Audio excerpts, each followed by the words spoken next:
සාදු උදාසනේ වැඩ සිටින ගෞරවනීය ඒ පණවැල වජිරබෝධි හාමුදුරුවෝ විශේෂයෙන් කියන මේ මොරකන්දවල පියරන්න හාමුදුරුවන්ගේ අවසරයි උපේක්ෂා නොනත් සයන නොනත් තමන්ගේ ආදරණීය ස්වාමි පුරුෂයා මොහාන් පෙරේරා මැතිතුමා ඒ වගේම අයුරණගේ ආදරණීය පියාණන් මොහාන් පෙරේරා මැතිතුමා ඒ වගේම මහීක ආදරණීය දියණිය සහෝදරිය සිහිපත් කරලා වසර 8ක් පුරාම ඔවුන් ගැන හිතමින් මේ විදියට විශාල පින්කමුත් ඒ වගේම විටින් විට නිතිපතා විවිධ පින්කමුත් සිදු කරමින් ඒ දෙදෙනාට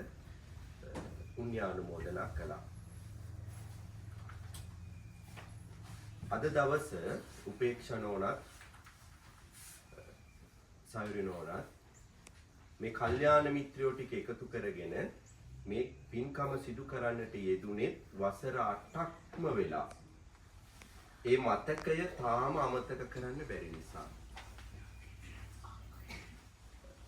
මටත් මතකයි උපේක්ෂා නෝනා ඒ අවස්ථාවට මුහුණ දුන්නේ හරියට පටාචාරාවක් වගේ. ආමුදුරුව කතා කරලා කිව්වා මම ලංකාවේ ඉඳන් එන මොහොත එයාපෝට් එකේදී උපේක්ෂා නෝනා ආපු ෆ්ලයිට් එකේ තමයි මං හිතන්නේ මට යන්න තිබුණේ. මම කොහොමද හිත හදන්නේ ඒ පණිවිඩය දෙන්නේ කියලා. අතරමඟදී නැති වුණු ස්වාමි පුරුෂයා ගැන කියන්න හෝ නොකියන්න ඒ දූතයා කලේ මම හාමුදුරුවෝ. මට අද වගේ මතකයි.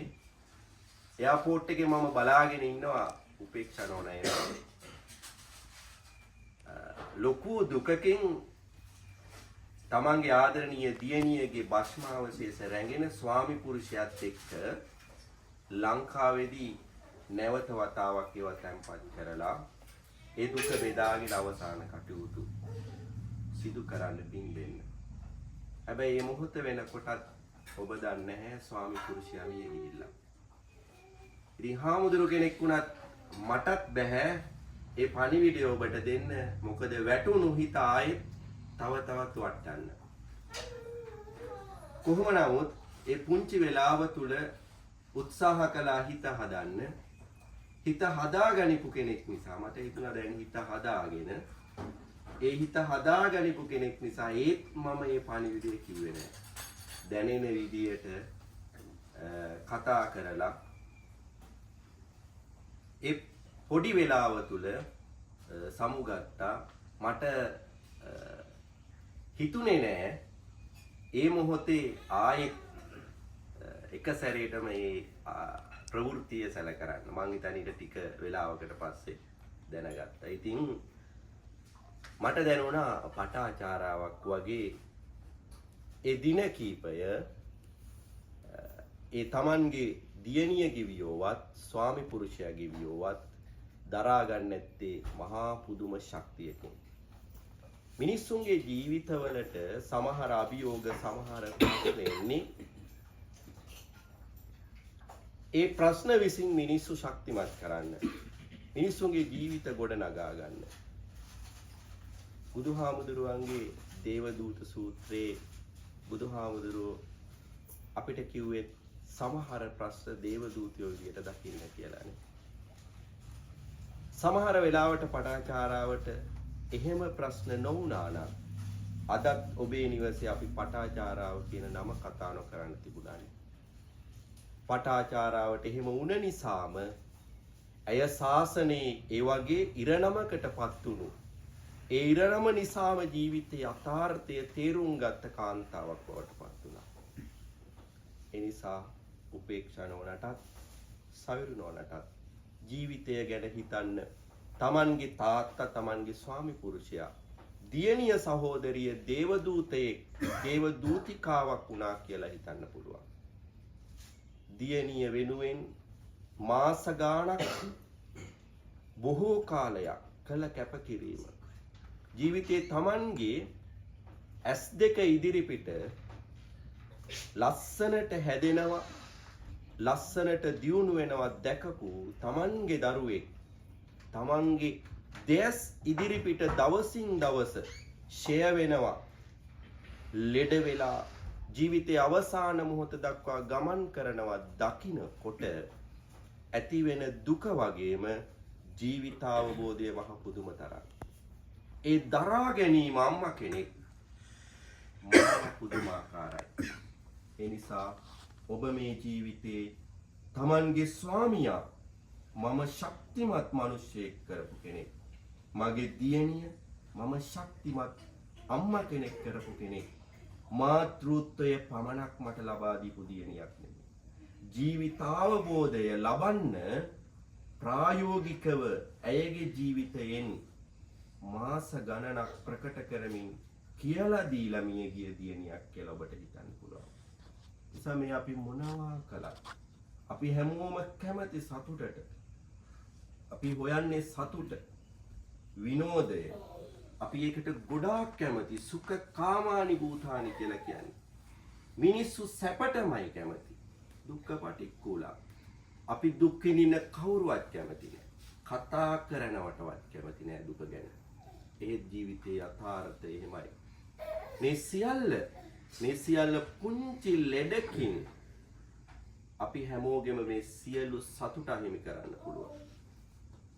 බුදුහාමුදුරුවන්ගේ දහමේ කියන්නේ අපි යදා පුඤ්ඤක්කයෝ හෝති සබ්බ මේ තංගනසති කියලා.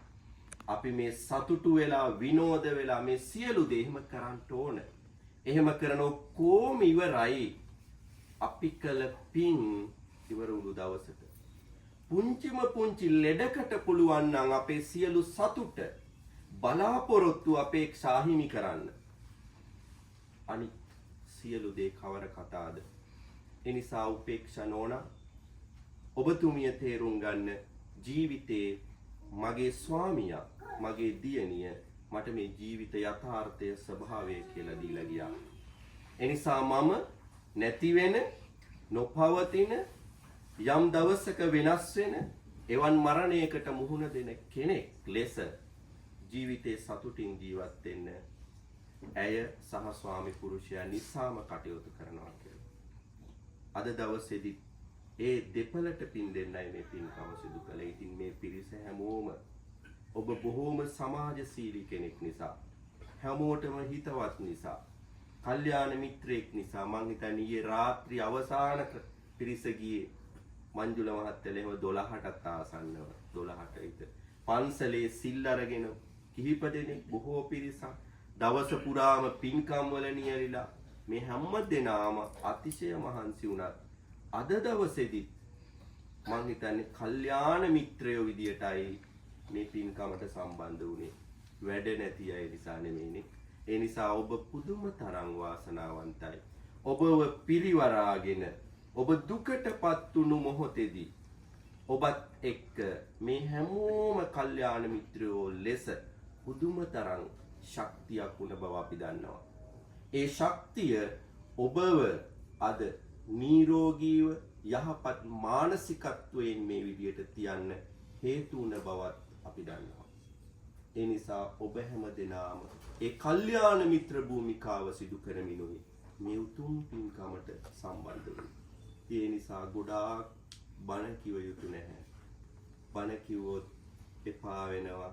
බණ දවස පුරාම අහලා ඊයේ බණ අහලා ඉතින් අපේ ජීවිත ධර්මානුකූලව ගෙවන පිරිසක්, ධර්මය ගැන හොඳින් දන්න පිරිසක්, ධම්මානුධම්ම ප්‍රතිපත්තියේ නියැලෙන පිරිසක් අපි මේ වෙලාවේදී කල්පනා කරන්න ඕන පොඩ්ඩක් හරි මේ වෙසක් සමය තුල අපි මිනිස්සු වෙලා ඉපදුනේ සංසාරේ කරපු අප්‍රමාණ කැපකිරීමක් නිසා. මේ මනුස්ස ජීවිතය මොන තරම්නම් අවිනිශ්චිතද, කොයි මොහොතේ මොන විදියට ජීවිතය අහිමි වෙයිද, ඒ අතරතුර මොන යම් කරදර විපත් වලට මුහුණ දෙන්නට වෙයිද, ඒ සියලු දේ සිතෙහි දරාගෙන ලැබුණ පුංචි නිමේෂය සතුටින් ජීවත් වෙන්න උත්සාහ කරන අහිංසක පිරිසක් මානවයෝ කියලා කියන්නේ. ඒ නිසා අපි ඒ ජීවිතය තේරුම් ගමු. වෙනස් වෙන්නේ අනිත් සත්තුන්ට වඩා අපිට ලස්සන හිතක් තියෙන නිසානේ. බුදුහාමුදුරෝ උගන්වනවා ඒ හිතම ශක්තිමත් කරගන්න. දිසෝ දිසං යන්තං කෛරා වේරිවාපන වේරිනා මිච්ඡා පනිහිතං චිත්තං පාපියෝ නන්තතෝ කරේ කියනවා. අපිට තාත්තාම්ම ස්වාමි පුරුෂයා එහෙම නැත්තම් ඥාති හිත මිත්‍රාදීන් මොන යහපත කරත් මොන උදව් උපකාර කරත් නතම් මාතා පිතා කෛරා අඤ්ඤේවා පිට ඥාතක ඒ සියලු දෙනා මොන යහපත අපිට කරත් ඊට වඩා සකස් කරගන්න හිත හදාගන්න හිත අපිට මෙලොවට යහපත ඉටු කරනවා. දිසෝ දිසං යන්තං කෛරා කියපු ගාථාවේදී කියන්නේ අපිට මොන වෛරකම මොන අයහපත දුක කවුරුගෙන දුන්නත් මොන පීඩාව කවුරු කොහොම අපිට කළත් අපි සකස් නොකරගන්න හිත අපිට කරන පීඩාව තරම් කිසිවෙකුට පීඩා කරන්න බෑ කියලා. ඒ නිසා සකස් කරගන්න හිත දෙමව්පියන්ටත් වඩා අපිට පිහිටට හේතු වෙනවා වගේම හදාගන්න නැති හිත කවුරු අපිට කරන පීඩාවටත් හිරිහැරයටත් වඩා අපිව වෙලනවා. ඒ නිසා අපි හැමෝටම ලස්සන හිතක් තියෙනවා. ඒ හිත හැම මොහොතකම හදාගමු. මොන බාධකය මොන කරදරය මොන පීඩාව ලෙඩ දුක ආවත් කවුරු මට අහිමි වුණත් මගේ අතිශය සමීපතමිය ශක්තිමත් හිත සකස් කරගෙන ඒ හිත කිසිම වෙලාවක කම්පාවටපත් කරගන්න නැතුව උපේක්ෂා සහගතව බුදුහාමුදුරුවෝ උගන්වනවා තේරුම් ගත්ත මිනිසයා තමයි මෙලොව ජය ගන්න මිනිසයා පරලොව ජය ගන්න මිනිසයා. ඒ නිසා මේ ලෝකේ ගත්තොත් සුවහසක් මිනිස්සු අතර ඊටාම අල්ප සැප සම්පත් තියෙන සතුටින් දිවි ගෙවන පිරිසක් බවට පත් උනේම ඔබේ තිබුණු ගුණ ධර්ම නිසා ඔබ කරන ගුණවත් ක්‍රියාවන් නිසා. එනිසා අපි වාසනාවන්ත පිරිසක් සත්පුරුෂ පිරිසක් කල්යාණ දහම අසමින් කල්යාණ ගමන් මගෙහි ගමන් කරන පිරිසක්.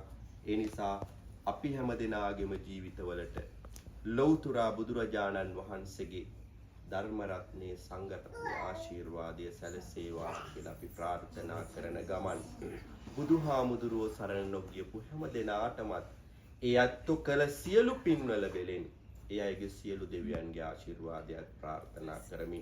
මානව ගුණ ධර්ම ප්‍රකට කරන්න ලෝකෙට පහළ වෙච්ච විශිෂ්ටතම මානවයා බුදුහාමුදුරුවන්ගේ දහම අපිට විතරක් දෙසූ දහමක් නෙමෙයි. අපි අල්ලගෙන සිවුරු දරාගෙන නේද අපේය කියාගෙන උපැන්න සහතිකවල ලියාගෙන අයිති කරගෙන හිටියට මේ මුළු මහත් විශ්වයේම පොදු ධර්මතාවය දේශනා කළ යථාර්ථය දේශනා කළ හැමෝටම පොදු දුක කාටත් පොදුයි ආගම අදාළ නැහැ ලෙඩ වෙන එක කාටත් පොදුයි ආගම ಜಾති අදාළ නැහැ චතුරාර්ය සත්‍ය අපිට විතරක් දෙසුවක් නෙමෙයි මේ විශ්වයේම තියෙන ඇත්තම ඇත්ත බුදුහාමුදුරුවන්ගේ දහම මේ හැමෝටම පොදු දහමක් අපි අල්ලගෙන හිටියට අපේ කිය හිටියට මේ ස්වභාව ධර්ම න්‍යායයි බුදුහාමුදුරුවෝ කිව්වේ.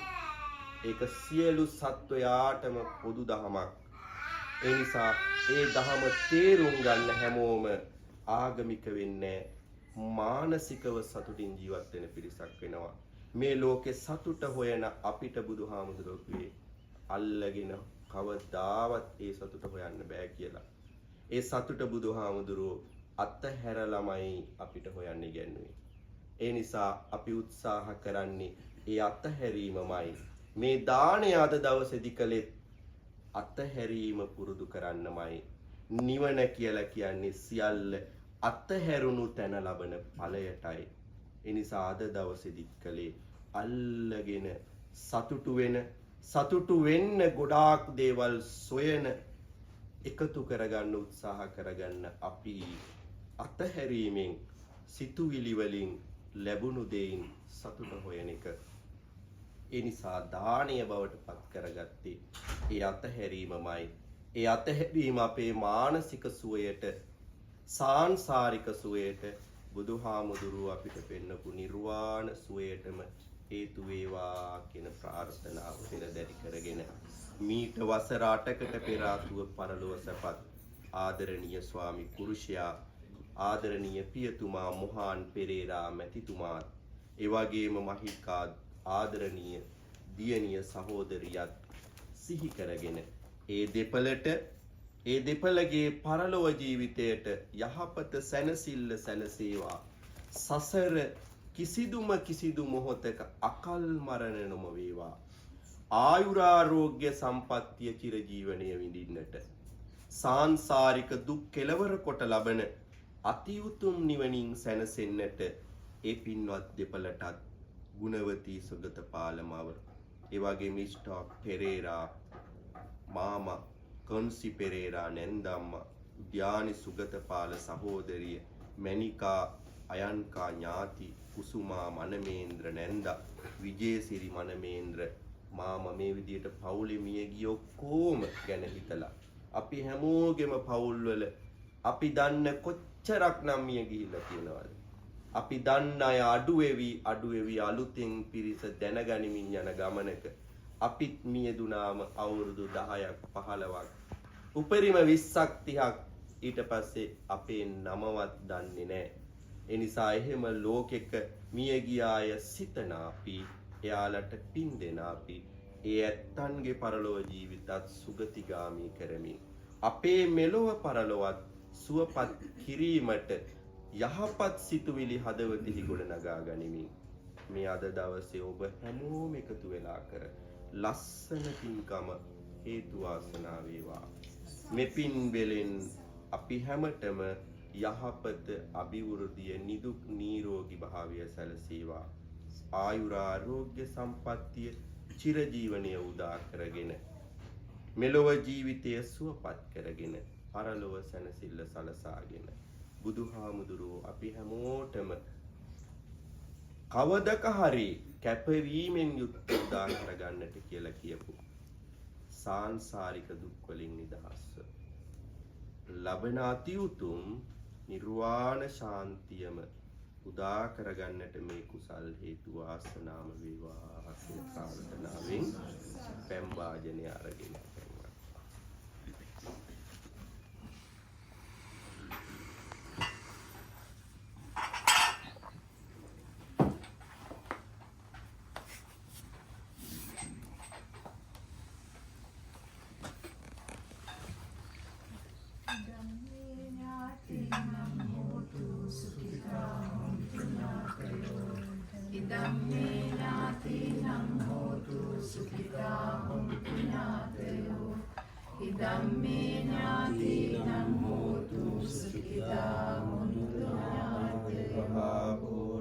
පරිපූර්ණති සාගරං ඒවමේව ඊතෝ දින්නම් පේසානං උපකප්පති උන්නමේ උදකං වඩ්ඩං යතා නින්නම් පවඩ්ඩති ඒවමේව ඊතෝ දින්නම් පේසානං උපකප්පති.